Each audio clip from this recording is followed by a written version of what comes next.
bəzi yaşın müəyyən şeyləri var ki, deyir, o qız mənə qismət olmasa intihar eləyəcəm. Bu qədər mühüm deyil vallahi.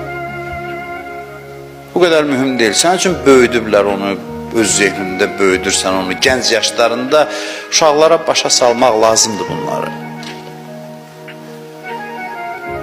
Tərbiyədə ən böyük zərbələrdən biri mühüm olmayan şeyləri uşağa mühüm göstərmək, əhəmiyyətli şeyləri əhəmiyyətsiz göstərməkdir. Ruhun müvazinəti, balansı pozulur.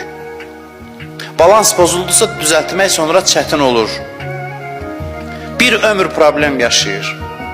Uşaq universitetə hazırlaşır, çox yaxşı, təhsil çox yaxşı şeydir, elmli olmaq çox yaxşı şeydir, amma son deyil.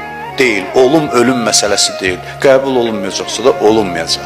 Onu uşaqlara təlqin eləmək lazımdır ki, oğlum, qızım, bu da belə deyək, ən birinci məsələ deyil sənin üçün. Ki, sonra stresə düşsün, bəzi uşaqlar eşidirdi də ki, gedir intihar edir ki, mən qəbul olmadım. Ata-ananın çox vaxt günahıdır. Ki, yox, özdə nə üçün? Kiminsə o filankəsin oğlu qəbul olar, mənimki qalar. Bu elm də unudulur orada.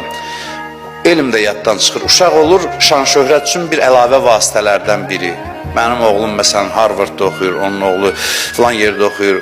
Bu şeylərin əsiri olur. Uşağa da o qədər əhəmiyyətli eləyir ki, uşaq da o halda heç oxuya da bilmir. Gedir ora özünü itirir. Başa sal ki, qəbul olsun. Olmusan, olmamsan. Həyatda bəzən uğursuzluq olur bir yerdə. O qədər dahilər var ki, bir sahəyə gedib alınmayıb, yaxşı olub ki, alınmayıb, gedib istedadını başqa istiqamətdə göstərib.